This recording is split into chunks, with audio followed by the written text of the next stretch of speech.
कश्मीर। भारत के प्रधानमंत्री अटल बिहारी वाजपेयी जी श्रीनगर आने वाले थे। पूरा शहर एक अभेद्य किले में बदल चुका था। चप्पे चप्पे पर बीएसएफ की बंदूकें तनी थी। ऐसा लग रहा था मानो परिंदा भी पर नहीं मार सकता। लेकिन इसी बीच रूटीन गश्त कर रहे बीएसएफ के जवानों की नजर एक लड़के पर पड़ती है। बेहद दुबला पतला, आम सा दिखने वाला लड़का। लेकिन एक चीज बहुत अजीब थी। घाटी के उस ठंडे मौसम में भी उसके माथे से पसीने की मोटी मोटी बूंदें टपक रही थी। उसकी सांसें तेज थीं और कदम बुरी तरह लड़खड़ा रहे थे। जवानों का सिक्स्थ सेंस एक्टिवेट हुआ।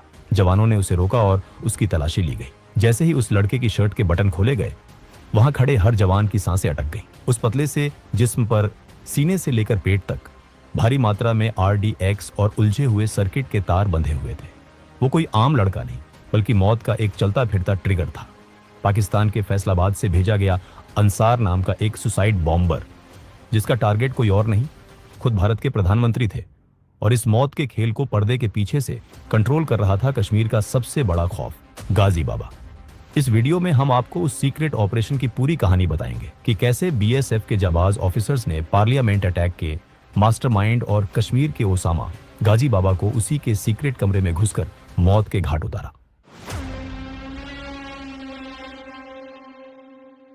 इस खौफनाक कहानी की शुरुआत कश्मीर की खूबसूरत वादियों से नहीं, बल्कि सरहद पार पाकिस्तान के बहावलपुर से होती है। एक आम सा लड़का जिसका नाम था राणा ताहिर नदीम। 80 का दशक वो दौर था जब कोल्ड वॉर अपने चरम पर था और अफगानिस्तान में सोवियत यूनियन के खिलाफ जिहाद के नाम पर एक बहुत बड़ा युद्ध छिड़ा हुआ था। पाकिस्तान के मदरसों से ब्रेन वॉश किए गए हजारों नौजवानों को हथियारों की ट्रेनिंग देकर वहां भेजा जा रहा था। राणा ताहिर भी उसी वजह से अफगानिस्तान पहुंच गया। वहां उसने खूंखार वॉरलॉर्ड गुलबुद्दीन हेकमतयार के मुजाहिदीनों के साथ हथियार उठाए। अफगानिस्तान की उन बंजर और पथरीली पहाड़ियों में राणा ताहिर ने गुरिल्ला वॉरफेयर की बारीकियां सीखी। उसने सीखा कि कैसे बिना खाना पानी के हफ्तों तक जिंदा रहना है, कैसे बिना कोई रहम खाए इंसानों को काटना है। लेकिन उसकी जिंदगी का असली टर्निंग पॉइंट तब आया जब वो युद्ध लड़कर वापस पाकिस्तान लौटा। यहां उसकी मुलाकात एक ऐसे शख्स से हुई जिसने उसके अंदर के जहर को एक नया और बहुत बड़ा मकसद दे दिया। वो शख्स था मौलाना मसूद अजहर। मसूद अजहर उस समय हरकत उल अंसार का जनरल सेक्रेटरी था और भारत के खिलाफ एक बहुत बड़ी और गहरी साजिश रच रहा था। राणा ताहिर मसूद के विजन से इतना ज्यादा इंप्रेस हुआ कि उसने अपनी पूरी जिंदगी मसूद के नाम कर दी। वो मसूद की परछाई बन गया। मसूद ने भी इस लड़के के अंदर छुपी हुई क्रूरता और लीडरशिप क्वालिटी को पहचाना। उसने ताहिर को तुरंत अपना डेप्यूटी कमांडर बना दिया। इसी दौरान साल 1994 के फरवरी महीने में मसूद अजहर पहली बार एक फर्जी पुर्तगाली पासपोर्ट पर भारत आया। लेकिन उसका ओवर कॉन्फिडेंस और घमंड उसे ले डूबा। कश्मीर के अनंतनाग में इंडियन सिक्योरिटी फोर्सेस ने एक रूटीन चेकिंग के दौरान उसे धर दबोचा और सीधे सलाखों के पीछे डाल दिया। मसूद की गिरफ्तारी की खबर जब पाकिस्तान पहुंची तो राणा ताहिर नदीम आग बबूला हो उठा। उसने अपने आका की कसम खाई कि वो किसी भी कीमत पर, चाहे इसके लिए उसे पूरे कश्मीर को खून से क्यों ना नहलाना पड़े, वो मसूद अजहर को छुड़ा कर लाएगा। और यही से राणा ताहिर नदीम हमेशा के लिए पीछे छूट गया और जन्म हुआ एक नए खूंखार और बेहद शातिर चेहरे का, गाजी बाबा। गाजी बाबा LOC पार करके बहुत ही साइलेंटली कश्मीर घाटी में दाखिल हुआ। उसका प्लान बहुत क्लियर था। वो जानता था कि सीधे इंडियन आर्मी से टकराना बेवकूफी होगी। उसे एक ऐसी टेरर आर्मी बनानी थी जो कश्मीर को अंदर से जलाकर राख कर दे और भारत सरकार पर इंटरनेशनल प्रेशर बनाए। कश्मीर आते ही उसने अपना स्लीपर सेल और ग्राउंड वर्कर्स का नेटवर्क बिछाना शुरू किया। उसका दिमाग किसी शातिर लोमड़ी की तरह चलता था। उसने सबसे आसान और हाई प्रोफाइल शिकार चुना, विदेशी टूरिस्ट। 1994 में ही उसने घाटी घूमने आए 2 फॉरेन टूरिस्ट्स को किडनैप किया। लेकिन ग्लोबल डिप्लोमेटिक प्रेशर इतना ज्यादा बढ़ गया कि उसे उन्हें छोड़ना पड़ा। गाजी बाबा रुकने वाला नहीं था। जुलाई 1995 में उसने अपने आतंकी संगठन हरकत उल अंसार का नाम बदलकर अल फरान रखा। इस नए नाम के तहत उसने कश्मीर के पहलगाम से 6 विदेशी टूरिस्ट्स को किडनैप कर लिया। पूरी दुनिया की मीडिया में न्यूयॉर्क से लेकर लंदन तक कश्मीर और अल फरान का नाम गूंजने लगा। अमेरिका और यूरोप की सरकारें भारत पर दबाव डालने लगी। लेकिन भारत सरकार ने आतंकवादियों के सामने झुकने से साफ मना कर दिया। गाजी बाबा फ्रस्ट्रेट हो रहा था। इसके बाद उसने कोट भलवाल जेल के नीचे से सुरंग खोदकर मसूद को निकालने का एक बेहद दुस्साहसिक प्लान भी बनाया। लेकिन इंडियन इंटेलिजेंस की सतर्कता से वो भी फेल हो गया। करीब 3 बार मसूद को छुड़ाने के उसके प्लान बुरी तरह फ्लॉप हुए। लेकिन गाजी बाबा ने हार नहीं मानी। उसने एक ऐसा खौफनाक मास्टर स्ट्रोक चला जिसने पूरे देश को पूरी सत्ता को घुटनों पर ला दिया। साल 1999 इंडियन एयरलाइंस की फ्लाइट IC814 का काठमांडू से कंधार के लिए हाईजैक। इस पूरी हाईजैकिंग का मास्टरमाइंड, जो पर्दे के पीछे से हर एक चाल तय कर रहा था, वो गाजी बाबा ही था। नतीजा क्या हुआ, ये पूरा देश जानता है। भारत सरकार को अपने बेगुनाह नागरिकों की जान बचाने के लिए खूंखार आतंकवादी मसूद अजहर को कंधार ले जाकर छोड़ना पड़ा। मसूद अजहर जब वापस पाकिस्तान की धरती पर पहुंचा तो उसने सबसे पहला काम गाजी बाबा को रिवॉर्ड देने का किया। उसने जैश-ए-मोहम्मद नाम का एक नया खूंखार संगठन बनाया और गाजी बाबा को जम्मू कश्मीर का कमांडर इन चीफ घोषित कर दिया। अब तुम्हें कश्मीर से बाहर जाने की जरूरत नहीं है, तुम वहीं रहोगे और वहीं से पूरे भारत को दहलाने की प्लानिंग करोगे। कमांडर इन चीफ बनते ही गाजी बाबा ने कश्मीर घाटी में मौत का एक नया तांडव शुरू किया। उसने घाटी में फिदायीन यानी सुसाइड अटैक्स का ट्रेंड सेट किया। साल 2000 में 20 अप्रैल को श्रीनगर के बादामी बाग कैंटोनमेंट पर हुआ हमला इसका पहला बड़ा सबूत था। 19 साल के एक लोकल लड़के आफाक अहमद शाह को गाजी बाबा ने ब्रेन वॉश किया और विस्फोटकों से भरी गाड़ी के साथ इंडियन आर्मी के 15 कॉर्प्स हेडक्वार्टर्स के गेट पर टकराने भेज दिया। इसके बाद 1 अक्टूबर 2001 को जम्मू कश्मीर लेजिस्लेटिव असेंबली पर फिदायीन हमला हुआ, जिसमें 38 लोग मारे गए। गाजी बाबा ने करीब 300 कट्टर जिहादियों की अपनी एक प्राइवेट आर्मी बना ली थी। भारत की टॉप इंटेलिजेंस एजेंसियां, रॉ, IB और सेना की खुफिया विंग्स सब गाजी बाबा की तलाश में दिन रात एक कर रही थी, लेकिन गाजी बाबा रडार पर कभी आता ही नहीं था।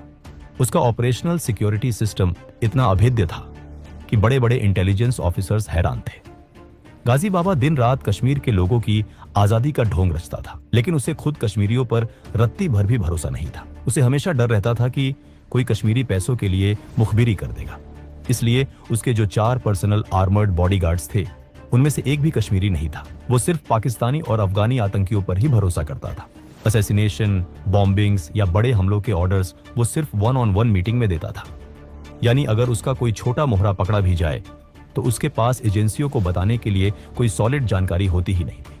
पहलगाम के घने और दुर्गम जंगलों में गाजी बाबा ने 3 अलग अलग मोबाइल ट्रेनिंग कैंप बना रखे थे और ये तीनों कैंप महज 1 किलोमीटर के रेडियस में थे। यहीं वो नए लड़कों का ब्रेन वॉश करता था, उनकी लॉयल्टी टेस्ट करता था और उन्हें हथियारों की ट्रेनिंग देता था। उसके फाइनेंस का तरीका भी बेहद पेचीदा था। हथियारों और एक्सप्लोसिव्स के लिए पैसा सीधे पाकिस्तान से नहीं आता था, बल्कि दुबई के हवाला नेटवर्क्स के जरिए कई लेयर्स में छुपकर कश्मीर पहुंचता था। गाजी बाबा अब कोई आम आतंकवादी नहीं था। वो हमारी इंटेलिजेंस एजेंसीज और BSF के लिए सबसे बड़ा सिरदर्द था। कभी बांदीपुर तो कभी गांदरबल। वो अपने हाइडआउट्स इतनी तेजी से बदलता था कि जब तक हमारी फोर्सेस वहां रेड मारने पहुंचती, वहां सिर्फ उसकी जलाई हुई सिगरेट के टुकड़े और चाय के खाली कप मिलते थे। अगर गाजी बाबा को जरा सा भी शक हो जाता कि कोई कश्मीरी लोकल इंडियन आर्मी या BSF का इन्फॉर्मर है, तो वो उसे सीधे गोली नहीं मारता था। वो उसे बीच चौराहे पर तड़पा तड़पा कर मारता था ताकि पूरे इलाके में दहशत फैल जाए। इन्हीं सब के बीच इंटेलिजेंस और स्पेशल ऑपरेशन ग्रुप SOG को एक बहुत बड़ा ब्रेक थ्रू मिला था। जुलाई 2001 की बात है। SOG के चीफ सुनील कुमार को एक ऐसा सोर्स मिल गया था जो गाजी बाबा और उसके कमांडर्स को उनके गुप्त हाइडआउट्स पर खाना सप्लाई करता था। एक ऑपरेशन प्लान किया गया। हम उस सप्लायर के जरिए खाने में बहुत हैवी सेडेटिव्स मिला देंगे। जैसे ही गाजी और उसके आदमी खाना खाकर बेहोश होंगे, हम उन्हें अरेस्ट कर लेंगे। सेडेटिव्स रेडी थे और BSF की असॉल्ट टीम भी रेडी थी। ये गाजी बाबा के अंत की रात हो सकती थी, लेकिन इस कहानी में एक ऐसा ट्विस्ट आया जिसने सब कुछ बर्बाद कर दिया। SOG के अंदर कोई गद्दार बैठा था। किसी ने चंद रुपयों या किसी डर के चलते देश का सौदा कर लिया। उस गद्दार ने ऑपरेशन शुरू होने से कुछ घंटे पहले ही ये बात गाजी बाबा तक पहुंचा दी।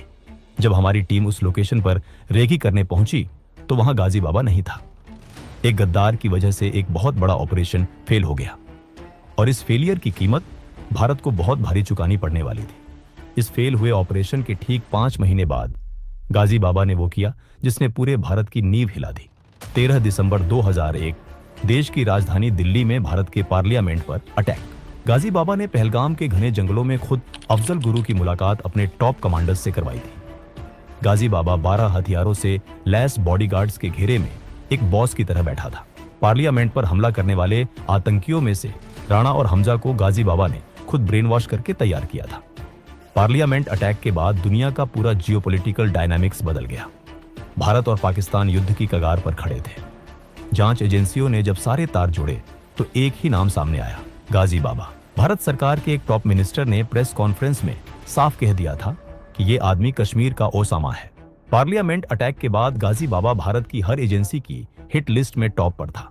गाजी भी ये बात जानता था कि अब पूरा देश उसके खून का प्यासा है। उसने अपना हुलिया पूरी तरह से बदल लिया। उसने अपनी लंबी पहचान वाली दाढ़ी काट ली और अंडरग्राउंड हो गया। पार्लियामेंट अटैक के बाद के 1.5 सालों में उसने फ्रस्ट्रेशन में बीएसएफ के जवानों को चुन चुन कर निशाना बनाना शुरू किया। वो जानता था कि बीएसएफ उसके पीछे हाथ धोकर पड़ी है। हर दूसरे तीसरे दिन घाटी से हमारे किसी न किसी जवान के वीरगति प्राप्त होने की खबर आती थी। जुलाई 2003 कश्मीर के लिए ये एक बहुत ही क्रिटिकल और हाई टेंशन समय था, क्योंकि प्रधानमंत्री अटल बिहारी वाजपेयी जी श्रीनगर के एक बहुत बड़े दौरे पर आने वाले थे। पूरे श्रीनगर को एक किले में तब्दील कर दिया गया था। हर गली, हर चौराहे पर बीएसएफ और पुलिस का कड़ा पहरा था। इसी दौरान रूटीन चेकिंग के समय बीएसएफ के कुछ जवानों ने एक पतली सी गली से आते हुए एक लड़के को देखा। लड़का बहुत दुबला पतला था, लेकिन उसके माथे पर पसीना था और वो बुरी तरह नर्वस लग रहा था। जवानों ने उसे रोका और उसकी तलाशी ली गई। जैसे ही उस लड़के की शर्ट के बटन खोले गए, वहां खड़े हर जवान की सांसें अटक गई। उस लड़के की छाती से लेकर पेट तक भारी मात्रा में एक्सप्लोसिव और सर्किट के तार बंधे हुए थे। वो एक चलता फिरता सुसाइड बॉम्बर था। उसे तुरंत अरेस्ट करके सेफ हाउस ले जाया गया। जब बीएसएफ के कमांडेंट एन दुबे ने इंटेरोगेशन शुरू की तो पता चला कि वो कश्मीरी नहीं है। उसका नाम अंसार था और वो पाकिस्तान के फैसलाबाद से आया था। गाजी बाबा ने उसे वाजपेयी जी की रैली में खुद को उड़ाने के लिए बुलाया था। बीएसएफ ने एक बहुत बड़ी ट्रेजेडी होने से बचा ली थी। शुरुआत में अंसार ने मुंह खोलने से साफ मना कर दिया। वो मार खाने को तैयार था, लेकिन बोलने को नहीं। तभी जम्मू कश्मीर पुलिस के एक बहुत ही शातिर और अनुभवी ऑफिसर ने एक साइकोलॉजिकल ट्रिक चली। उन्होंने अंसार को मारा नहीं, बल्कि बड़े प्यार से उसके कंधे पर हाथ रखा और कहा, देखो यार, तुम बहुत स्मार्ट और फिट लड़के हो। तुम्हें क्या लगता है तुम्हारे आकाओं को तुम्हारी जान की परवाह है? तुम उनके लिए सिर्फ एक मोहरा हो। अगर तुम हमारा साथ दो तो हम तुम्हें पुलिस में एक बहुत अच्छी नौकरी दिलवाएंगे। कम पढ़े लिखे और ब्रेन वॉश्ड आतंकियों पर ये गुड कॉप वाली साइकोलॉजिकल ट्रिक्स अक्सर काम कर जाती थी। अंसार पिघल गया और उसने पुलिस के सामने सरेंडर कर दिया। एन दुबे ने सवाल पूछा, क्या तुम गाजी बाबा को जानते हो? अंसार ने जवाब दिया, मैं उसके हाइडआउट की सही लोकेशन तो नहीं जानता साहब, लेकिन मेरी रोज वायरलेस पर उससे 2 बार बात होती है, सुबह 9:30 बजे और दोपहर 3:30 बजे। अंसार ने आगे बताया कि उसका कोड नेम 08 है और गाजी बाबा का कोड नेम 39 है। पास ही खड़े बीएसएफ के वायरलेस ऑपरेटर गंधर्व कुमार झटके से आगे आए। सर, ये 39 कोड नेम मैंने वायरलेस इंटरसेप्ट्स में कई बार सुना है। जब भी हमारा कोई जवान शहीद होता है तो ये 39 कोड वाला शख्स ही खुश होकर मैसेज देता है कि मुर्गा टपका दिया है। कमांडेंट एन दुबे ने अंसार को सख्त आदेश दिया कि वो अब हर रोज तय समय पर गाजी बाबा से बात करेगा और किसी भी तरह बातों बातों में उससे कोई लोकेशन या हिंट उगलवाएगा। दोपहर 3:30 बजे अंसार ने वायरलेस सामने से गाजी बाबा की आवाज आई, लेकिन गाजी बाबा बहुत चालाक था। वो अंसार से नहीं बल्कि किसी और कमांडर से बात कर रहा था। 08 मिसिंग है, वो रडार पे नहीं है, अलर्ट पे रहना, कोई भी गड़बड़ लगे तो तुरंत बेस बदल लो। अंसार का राज खुल चुका था। गाजी बाबा को भनक लग गई थी कि उसका मोहरा पकड़ा गया है। कमरे में निराशा छा गई। लगा जैसे शिकार फिर से हाथ से निकल गया। लेकिन अंसार ने अपनी वफादारी साबित करने के लिए एक आखिरी तुरुप का इक्का फेंका। साहब, मुझे एक बात याद आ रही है। मैं एक कारपेंटर को जानता हूँ। वो जैश के लिए दीवारों के पीछे सीक्रेट हाइडआउट्स और हिडन रूम्स बनाने का काम करता है। बिना एक सेकंड गवाए उस कारपेंटर को धर दबोचा गया। जब उसे बीएसएफ बेस पर लाया गया तो वो डर के मारे थर थर कांप रहा था। साहब, अल्लाह की कसम मुझे कुछ नहीं पता। मुझे तो बस आंख पर पट्टी बांधकर गाड़ी में डाला जाता था और काम खत्म होने के बाद वापस छोड़ दिया जाता था। लेकिन जब दुबे ने अपना लहजा सख्त किया तो उस कारपेंटर का दिमाग चलने लगा। साहब, एक घर है, वहां एक बार मुझे बिना पट्टी के ले जाया गया था। मुझे उसका रास्ता याद है। दुबे ने तुरंत उसे अपनी प्राइवेट सेंट्रो कार में बिठाया। वो उसे लेकर सीधे नूरबाग इलाके की तरफ निकल पड़े। कारपेंटर ने डरते हुए एक आम से दिखने वाले 3 मंजिला घर की तरफ इशारा कर दिया। साहब, यही वो घर है। उसी रात बीएसएफ हेडक्वार्टर में एक सीक्रेट मीटिंग हुई। नक्शे बिछाए गए, टीमें तय की गईं, एग्जिट और एंट्री पॉइंट्स मार्क किए गए और फाइनली ऑपरेशन गाजी बाबा का काउंटडाउन शुरू हो गया। इंटेलिजेंस पुख्ता हो चुकी थी। नूरबाग का वो 3 मंजिला घर रडार पर था, लेकिन ये कोई जंगल नहीं था। ये एक भीड़ भाड़ वाला रिहायशी इलाका था। एक छोटी सी गलती और सैकड़ों आम नागरिकों की जान जा सकती। अगस्त 2003 सुबह के 4 बज चुके थे। एन दुबे खुद इस ऑपरेशन को लीड कर रहे थे। 9 हाईली ट्रेंड बीएसएफ कमांडोज की असॉल्ट टीम तैयार थी। कारपेंटर उनके साथ था। बाहर की तरफ से पैरामिलिट्री और इंडियन आर्मी के जवानों ने पूरे इलाके को सील कर दिया था। आसपास के घरों से लोगों को चुपचाप निकाला जा रहा था। वायरलेस पर एक आखिरी इंटरसेप्ट मिला। अंदर मौजूद लोगों ने कोड 39 का इस्तेमाल किया था। इसका मतलब साफ था, गाजी बाबा उसी इमारत के अंदर मौजूद था। अंधेरे में जब दुबे ने उस घर को गौर से देखा तो उनका सिक्स्थ सेंस बोला कि कुछ गड़बड़ है। उन्होंने कारपेंटर की गर्दन को पीछे से दबोचा। क्या ये वही घर है? सच बता, वरना यही गोली मार दूंगा। कारपेंटर पसीने से भीग चुका था। उसने गौर से देखा और डरते हुए दो घर छोड़कर एक दूसरे मकान की तरफ अपनी कांपती उंगली से इशारा किया। उसी वक्त उस दूसरे मकान की तीसरी मंजिल की खिड़की पर एक लाइट ऑन हुई और तुरंत ऑफ हो गई। टीम ने बिना कोई आवाज किए मकान का दरवाजा तोड़ा और अंदर दाखिल हुई। फॉर्मेशन बनाते हुए वो सीढ़ियों से ऊपर चढ़ने लगे। टीम ने कमरा दर कमरा बहुत संभलकर तलाशी लेना शुरू किया। ग्राउंड फ्लोर खाली, पहला फ्लोर खाली, दूसरा फ्लोर खाली। जब टीम तीसरी मंजिल पर पहुंची तो वहां एक कमरा था जो बाहर से एकदम साधारण दिख रहा था। कमरे में दीवार से दीवार तक कालीन बिछा था और बीच में एक बहुत बड़ी ड्रेसिंग टेबल रखी थी जिसमें एक लंबा चौड़ा शीशा लगा हुआ था। सब कुछ नॉर्मल लग रहा था, लेकिन बीएसएफ के जवानों ने उस कमरे के अंदरूनी डायमेंशंस और मकान के बाहरी स्ट्रक्चर को मैच किया। कुछ गड़बड़ थी। अंदर का स्पेस बाहर के हिसाब से कम था। दुबे ने एक जवान को नीचे भेजा और कारपेंटर को कॉलर से पकड़कर ऊपर घसीटकर लाया गया। क्या तुम हमारे साथ खेल खेल रहे हो? कहाँ है वो लोग? अगर वो भाग गए तो तुम्हारी कहानी मैं यही खत्म कर दूंगा। नहीं, मैंने कुछ नहीं किया। कारपेंटर खौफ के मारे रोने लगा। उसने अपनी उंगली उठाई और उस लकड़ी की ड्रेसिंग टेबल की तरफ इशारा किया। दरअसल शीशे के पीछे सच में कोई दीवार नहीं थी। वहां एक सीक्रेट कमरा था। उस हिडन रूम के अंदर एक हाईटेक टीवी स्क्रीन लगी थी जिस पर बाहर लगे सीसीटीवी कैमरा का लाइव फीड आ रहा था। गाजी बाबा ये सब कुछ लाइव देख रहा था। उसे पता था कि मौत दरवाजे पर खड़ी है। कारपेंटर का इशारा मिलते ही बीएसएफ ऑफिसर बीनू चंद्रन ने तुरंत आगे बढ़कर अपने भारी कॉम्बैट बूट से उस शीशे पर जोरदार लात मारी। शीशा छन्न से टूट गया। जैसे ही शीशा टूटा, अंदर से AK-47 की गोलियों की अंधी बौछार बाहर आई। सबसे आगे खड़े बीएसएफ के जाबाज को सीधे सीने में गोली लगी। वो बिना कोई आवाज किए जमीन पर गिरे और वही वीरगति को प्राप्त हो गए। इसी क्रॉसफायर के बीच अंदर से एक हाई एक्सप्लोसिव हैंड ग्रेनेड बाहर फेंका गया। एक कान फाड़ देने वाला धमाका हुआ। एक ऑफिसर का पूरा हाथ उस धमाके के इम्पैक्ट से उड़ गया। दुबे भी बुरी तरह घायल हो गए। ग्रेनेड के छर्रे लगने से उनका दायां हाथ सुन्न पड़ चुका था। उसमें कोई हरकत नहीं बची थी और खून तेजी से बह रहा था। दुबे जमीन पर गिरे हुए थे, लेकिन उनका जज्बा और गुस्सा उनके दर्द से कहीं ज्यादा बड़ा था। उन्होंने तुरंत अपने बाएं हाथ से अपनी सर्विस वेपन उठाई और शीशे के उस पार ताबड़तोड़ 14 गोलियां फायर कर दी। इसके बाद टीम दुबे को लहूलुहान हालत में बाहर निकालने में कामयाब रही। अंदर फंसे आतंकवादी अब अपनी जान बचाने के लिए नहीं, बल्कि ज्यादा से ज्यादा नुकसान पहुंचाने के लिए लड़ रहे थे। बाहर से पैरामिलिट्री फोर्स ने भी भारी हथियारों से जवाबी कार्रवाई शुरू कर दी। ये आमने सामने की लड़ाई लगातार 10 घंटे तक चलती रही। ये एनकाउंटर तब जाकर खत्म हुआ जब लगातार होती भारी गोलाबारी ने उस खुफिया कमरे के स्ट्रक्चर को पूरी तरह तबाह कर दिया। पूरी बिल्डिंग की नींव दहल उठी। अंदर से चीखने की एक भयानक आवाज आई। जब बारूद का धुआं थोड़ा छटा और ऑफिसर्स ने हथियार तानकर उस टूटे शीशे के अंदर कदम रखा तो फर्श पर खून से लथपथ एक शख्स की लाश पड़ी थी। उसके आसपास उसके भरोसेमंद बॉडीगार्ड्स की लाशें बिछी हुई थी। हाँ, ये वही था, गाजी बाबा, कश्मीर का ओसामा, पार्लियामेंट अटैक का मास्टरमाइंड, आखिरकार अपने अंजाम तक पहुंच चुका था। इस 10 घंटे लंबे ऑपरेशन में गाजी बाबा और उसका एक और साथी मारा गया। बीएसएफ ने अपने एक बहादुर बेटे बलबीर सिंह को खो दिया और 8 अन्य जवान गंभीर रूप से घायल हुए। गाजी बाबा के खत्म होने से कश्मीर में जैश की कमर टूट गई थी। हमारी सिक्योरिटी फोर्सेस ने देश के सबसे बड़े दुश्मन को उसके ही बनाए हुए सीक्रेट बिल में घुसकर खत्म किया।